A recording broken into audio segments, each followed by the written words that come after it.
Namaskar, welcome back to Media Scan.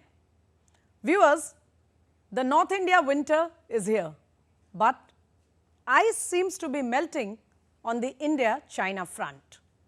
This week, External Affairs Minister S. Jaishankar briefed both houses of parliament and let the members know what exactly is developing in terms of talks, disengagement and de-escalation on the LAC front. Also this week, the working mechanism, the WMCC, met for the first time since the disengagement on the borders, and now we are expecting the special representatives or the SR level talks very soon. So, is there some warmth building up on the India-China front after a long period of chill? Also, is this about cautious optimism? Is this about growing engagement, or could it be more? To discuss all this on Media Scan this weekend, I have a very interesting panel of guests. But before I come to them very quickly, let's just listen in to what the External Affairs Minister told parliamentarians. Ties have been abnormal since 2020, when peace and tranquility in the border areas were disturbed as a result of Chinese actions. Recent developments that reflect our continuous diplomatic engagement since then have set our ties in the direction of some improvement. The competence and professionalism of our services in this period was displayed in our speedy and effective counter-deployment. In the negotiations with China, the defense and diplomatic arms worked in lockstep to ensure that our national interests were comprehensively met. So, with those very interesting remarks of the External Affairs Minister, let me introduce you to Major General Sudhakar ji. You have heard him on Media Scan earlier, veteran, expert on geopolitical affairs and especially on Indo-China. Namaskar, General Sudhakar, welcome. Namaskar, Smita. It's great coming back to you. It's a great delight to listen to you once again on a very relevant and sensitive subject. Sooner we resolve, better it is for the global order. Yes, we'll get on right away. But before that, let me also introduce Manu Pabi. You have been reading him on various platforms, a well-known journalist on the defense sector. Manu, welcome to the DD studios. Thank you so much, ma'am. Looking forward to a discussion which is very relevant right now given the recent developments. Absolutely. And I'll come to you first, Manu. So, Mr. Jaishankar told the parliament, and he has said this on other platforms in the past few days, he has been very categorical in saying that the disengagement of troops is now complete and we are moving towards de-escalation on the LAC. For a common person like me and the benefit of our viewers, what do these terms mean and where are we at if you compare it since 2020 when Galwan happened? So, ma'am, we are very far from where Galwan happened, and the problem that happened during Galwan in 2020 early was China moved about 50,000 troops onto the eastern Ladakh border in the guise of an army exercise. If you remember, this was the peak of COVID time, yes, and everyone was being extra cautious. In the middle of this, you know, pretending to have an army exercise on the border with India, they moved in troops and they occupied some positions very close to the borders that we have. To respond, we had to also send in troops. Yes. So, what happened was there were 7 or 8 areas in which troops came very close in contact. Sometimes there were fist fights, there were fights with lathis, with stone throwing, and at 7 points or 8 points, things had become very, very bad, and that led eventually to the clash, the fatal clash at Galwan. So, what the minister has talked about disengagement, it is basically troops who are very close to each other in a proximity of say a few hundred meters or a kilometer. That was the most problematic time, because these troops at any point could have clashed or there could have been further tensions. So, slowly over the past 4 years, troops at these positions have been pulled back.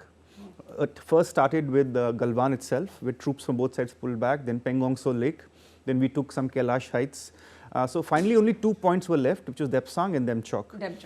And what has happened in the past month and a half, very significant, is all border flashpoints, including Demchok and Depsang, the troops have gone farther away. What the minister means about de-escalation, he talks about the larger process in which the excessive troops deployed, 50,000 each, which are not in close proximity, but they are quite close to the border, they have to be moved back. And that is a step that India has been consistent from day one, that the border situation will only be resolved when first there is disengagement of troops close to each other, and then a larger de-escalation where the troops from both sides go back to their respective positions. Yes.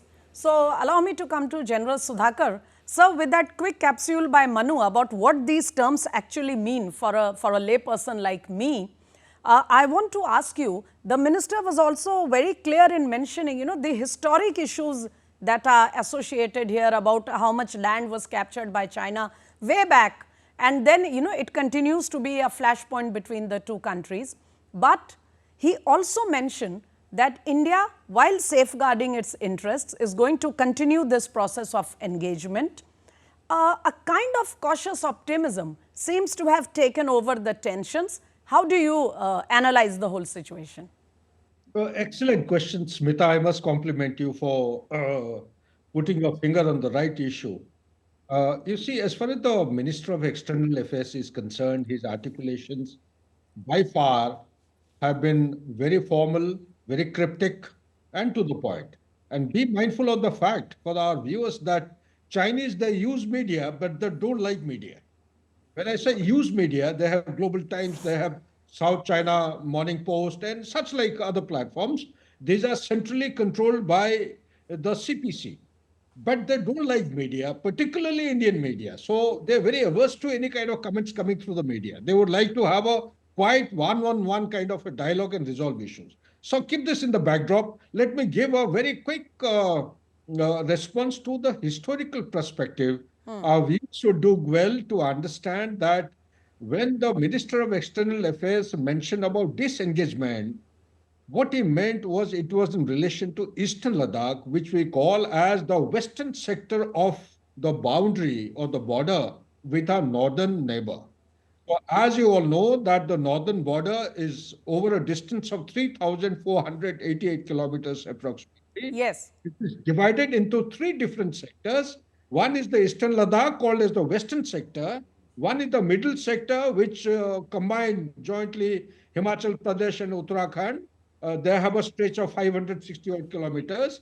And the third one is the eastern sector from Sikkim onwards, goes towards the Stillwell road way back in Second World War. That is the corner junction point between Myanmar, Arunachal Pradesh or India and Tibet or China.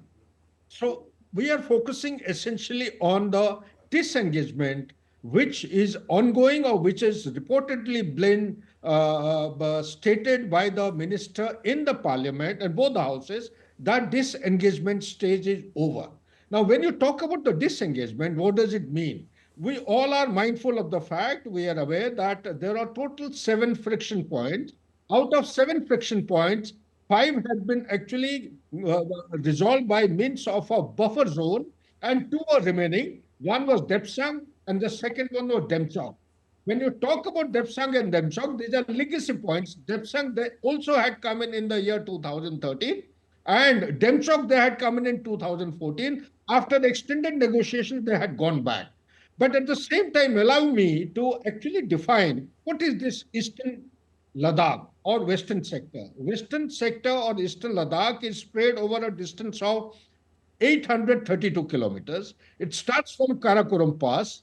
Karakoram Pass has got one landmark which is accepted by China and India since long time, and it's like a iron pin anchored into the earth, and from there it is tethered with the human and animal skulls. That is the landmark between both the nations, and it's a common point accepted by both the countries. From there on, actually the configuration of the border is going through an understanding of differing perception. When you talk about Depsang, there is a point known as bottleneck. Towards China side of the bottleneck, there is a tri-junction, Raki Nala junction they call it. From Raki Nala junction at different distances, there are 5 PPs, 10, 11, 11 alpha, 12 and 13. These are at different distances. Our patrols, they used to go on foot until this incident took place. But post this incident, Chinese have come in and occupied a place at Rakinala. They have been stopping or prohibiting the movement of our petrol to go up to a point. These PPs or the patrolling points, our patrol is to go and touch that point and come back, or dominate up to that point and come back. But when the Operation Vijay took place, the density of our troops, which was present at that point in time, they had been pulled back to be deployed in Kargil. Taking advantage of this particular void, Chinese had come in and intruded into our areas, built many infrastructure development, and where you had two companies way back in 60s and 70s looking after entire stretch of 832, began the trigger, and thereafter the troop density started going on rising. When the Sir, since you have mentioned the infrastructure part, I was just coming to that, and I want to get a take from Manu on this. Manu, an interesting element of the minister's statement on the floor of the House was about how India has utilized the time since Galvan to, heavily push infrastructure development in the area. He even quoted how much the expenses, how high the budget is compared to previous years. So, do you think we are now talking from a stronger position with the infrastructure development? What remains to be done? What have we achieved substantially when it comes to strengthening the areas along the LAC? If you look at China, the way that it, slice by slice tried to take Ladakh was through its infrastructural power. It's the same model we see what China is doing in the South China Sea. They're using their construction power, they're creating artificial islands, they're claiming new lines or new boundaries by utilizing their vast capability to build infrastructure. The same thing they did in Ladakh. Not now. For many decades, they have invested heavily into new roads, new railway lines, new access points to the border. And unfortunately, in the past, our idea of the China border was, let's keep that border a buffer zone. Let's not create infrastructure. Because if we create infrastructure, the Chinese might come in and take it. It was a very defensive mindset. So while China on its side built up all these roads and bridges and tunnels and ammunition storage points, we remained quite backwards in terms of access to the border. There has been a marked change in that. We just left it like that. We just left for it fear like, of provoking the neighbor. So only in certain points we had access points, but most of it was left untouched. And they were foot patrols where they should have been motorized patrols. When Chinese were doing motorized patrols, we were still going on foot. That has changed drastically in the past 10 to 12 years. There has been a lot of infrastructure development. I think the government, when this government took over, they were very clear from day one. They allocated very high budget on development of infrastructure. And that is one reason why the Chinese might also have tried to provoke us, because they were a bit taken aback by the infrastructure development that we have done. What has happened in the past 4 years though has been phenomenal. I have myself traveled to all these border areas in the past 4 years several times, and it has to be seen to be believed.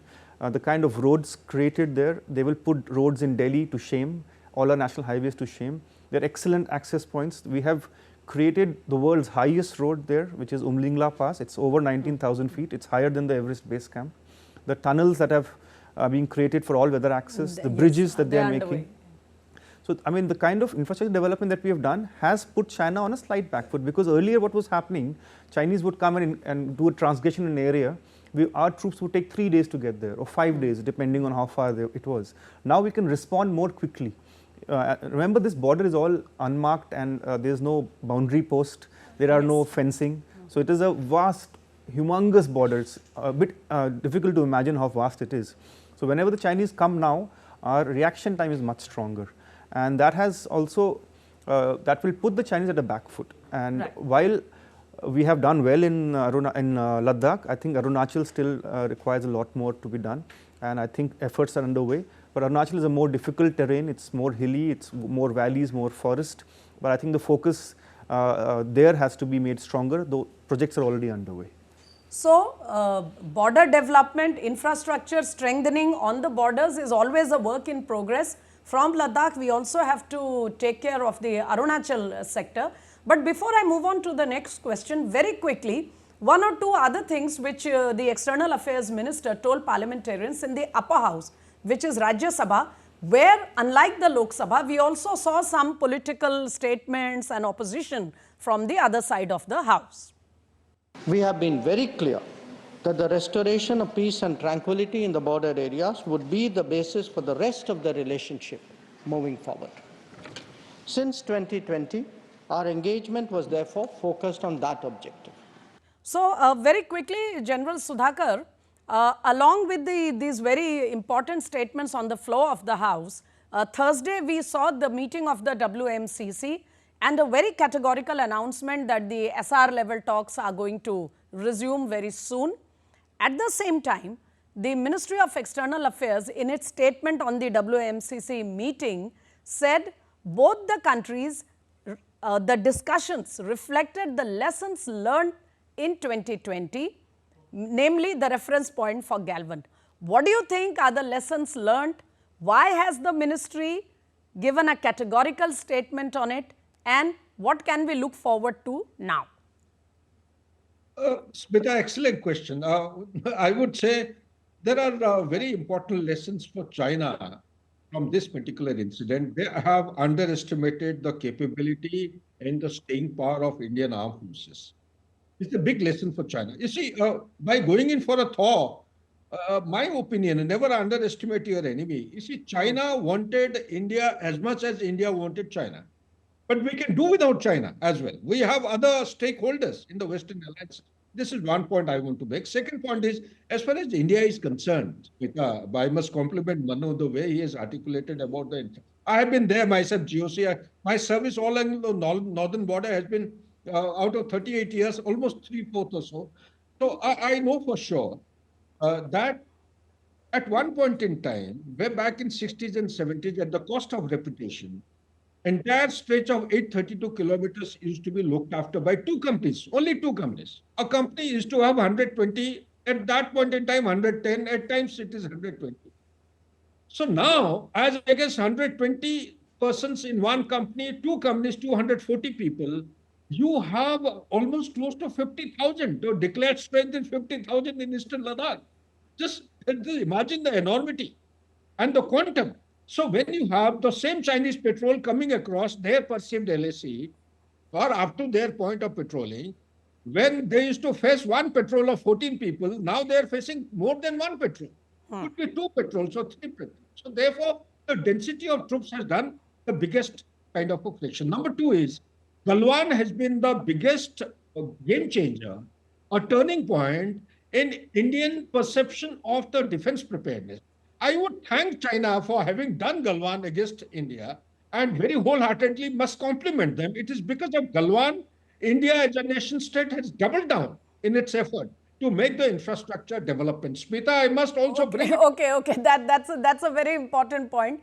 Manu, I know a lot of people will take this with a pinch of salt, but maybe Galvan became an important milestone in the sense it made us wake up, perhaps. A lot of people do think this way. Your reaction quickly, and then I have something more to ask you. 2 points on that. Galwan was the first time the Chinese military had fatal casualties since 1979. They were not expecting, that's the considered opinion, they were not expecting Galwan to become, or there to be a physical fight on the border with India. So it really set them back. And the first talks which we had after the clash, the Chinese side kept bringing out the brutality of the Indian troops.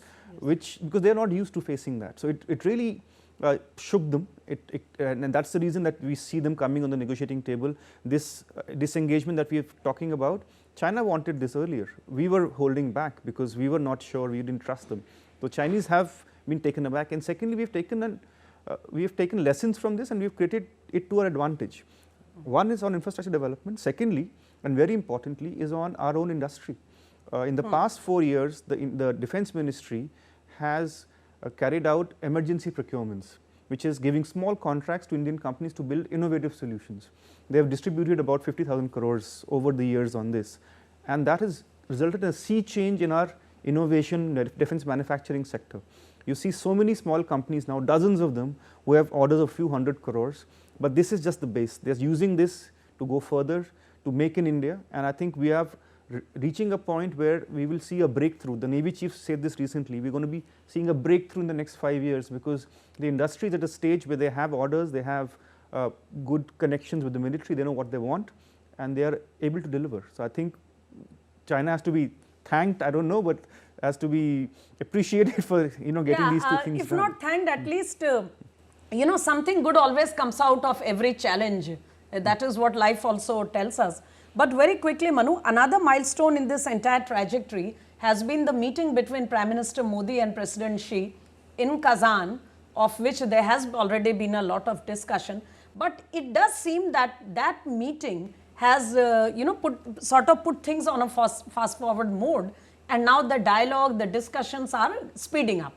That is true, and the meeting was preceded by a lot of back channel talks, as is usual in these things. But the meeting itself, it was a positive meeting. The signaling from both leaders was very clear. The statements that came out were very clear, and I think everything fell into place after that.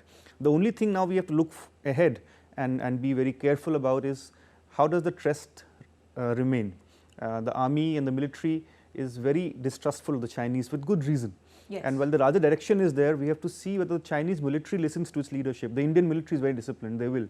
And we've seen this in the past, even while taking casualties, the Indian military does not deviate much from its political aim or the political direction given. If the Chinese hold the same thing, we can see a very positive development, a larger reconciliation on the border, a more peaceful thing ahead. But it depends on the Chinese military's actions. Okay.